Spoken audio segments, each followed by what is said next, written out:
this the great occasion in recent years for this Merthyr side, even though there's plenty of Football League experience in it. David Tong, for instance, over 400 games with 7 clubs. And Kevin Rogers, who had First Division football at Birmingham City and European games at Wrexham. Mullen, French and Kelly Williams also played for league clubs, but there's no Bob Latchford. The 12 times capped England striker is out with a groin injury. Still, 23 years old David Webley has recovered from injury, and he's ready to show that the 61 goals he scored for Merthyr last season was no flash in the pan. Atalanta don't risk the injured Nicolini. He's scored 3 of their 5 goals this season, but he only gets as far as the subs bench this evening. But they do have Barcella back in defence. He missed Sunday's 1-1 home draw against Triestina. Perhaps the man who could pose most problems for Merthyr is E.C.W.C, the tiny midfielder who had 6 years with Milan. But it's the tall Swedish international Glenn Stromberg that Merthyr manager Lynn Jones pinpoints as the Atalanta danger man. Stromberg was a key figure and captain of the Gothenburg team, which won the UEFA Cup 5 years ago.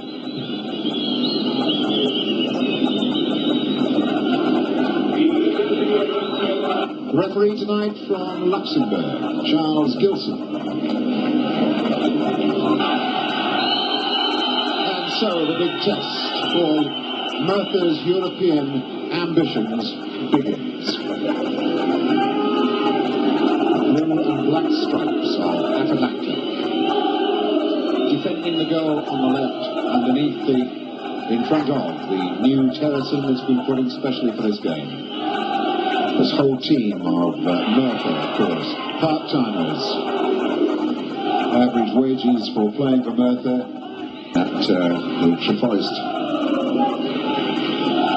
College for further education. Had a little spell with Swansea. Didn't really make the grade there. Tom, forward. Chris Williams trying to pick up French. Didn't get him. Pashuno for Stromberg. Very tall and talented Swedish international. Featured in that Swedish side which beat England 1-0 last season in Stockholm. Webley. Good ball for BT. And Atalanta funnel back as Kelly Williams attacks them on the ground for Williams. And a shot on here for French. First chance of the game falls to the youngest man in the Merthyr side, 19-year-old Nigel French. Bergamo Club. E.C.W.C. Stromberg. Garlini. Beard staying tight with him. And wins a corner. There's Garlini. Oliviero Garlini. Cost $500,000 from Milan during the summer.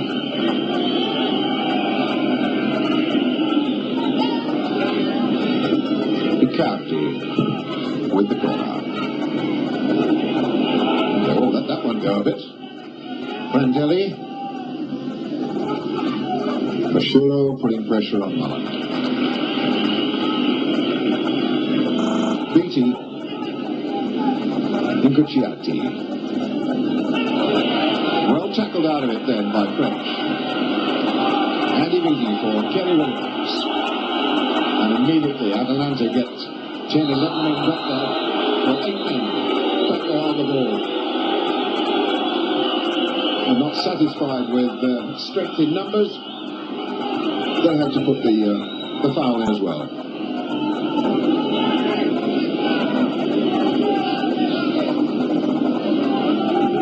Four Merthyr men lined up on the far side of the box. As Williams takes the kick. That'll drop down for Phil Evans, who's gone up to add his height to the box area. And a chance for Atalanta to break. E.C.W.C. for Garlini. And Garlini, a great gap widens up in front of him. On for a shot. Aims for the far stick. Went for accuracy rather than power. And wager E.C.W.C. Rogers. Aiming in the corner for David Webley. Gentili is with him. I make the point that this is Carmen Gentili. No relation at all to Claudio Gentili, the man who put himself about to some great effect for many years for the Italian international team, more particularly in the 82 World Cup winning side.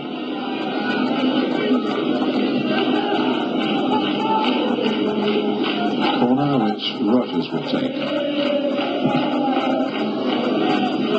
That was a super try by Phil Evans.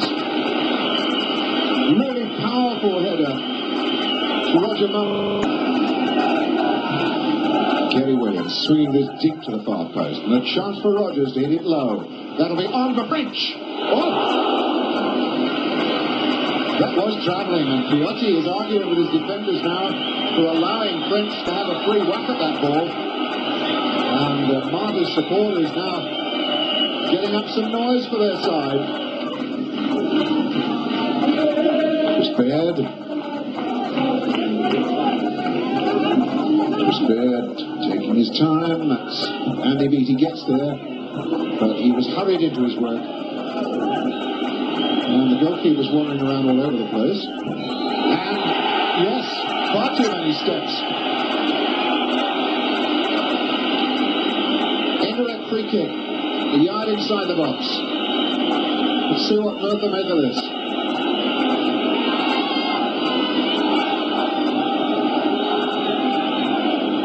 Atalanta players still arguing with referee Gilson. He's making quite sure, the referee, that they can see that his hand is in the air. Tong over the ball, and they're looking for either Rogers or Kerry Williams to have a stroke after Tong taps it. It is Rogers. Deflection, goal! Merthyr, 1-0. Oh, I have the strong suspicion that the fans behind that Merthyr goal, behind the goal in which Merthyr stepped the ball, may be aware that that ball took a tiny deflection after Rogers struck it. Yes, it was deflected, but it's certainly 1-0. From behind the goal, we can see it again now. There's the deflection, there's the goal. Merthyr enjoying a very, very good spell of pressure here. Williams. A shot on, perhaps for Tong. Went into it hard. French. Webley. Whacked straight in the back by Prodia. Right on the edge of the box. Now, are Merthyr going to explode something else? This, of course, a direct free kick. Tong is over the ball again. They're setting up the same sort of situation that produced the goal just a moment or two ago. Tong, Rogers, chips it. Oh, so close. So desperately close. Ball skidding off Barcella, who's not having a good game in the centre and the heart of the defence. He can't be here, a skillful, constructive midfielder, having to do a lot of his good work deep in defence. Pushing the back by Barcella. Barcella under a lot of pressure, under a lot of strain, this 22-year-old. The 28-year-old Chris Williams was giving him problems. Rogers. Webley up! David Webley, not a lot of him, but he knows where the goal is. Fire forward to E.C.W.C. E.C.W.C running square across the park. Ashulu and Stromberg. Covering man is David Tong, he's beaten him. The cross in for, oh, and there's the equaliser. Pronia got it. The save from Garlini. And Pronia, a very simple equaliser. 41 minutes. And Italian supporters from Bergamo a bit lost up here, but they won't even bother to go and get the ball because referee Charles Gilson says that's half-time. Half-time with a scoreline reading Merthyr 1, Atalanta 1.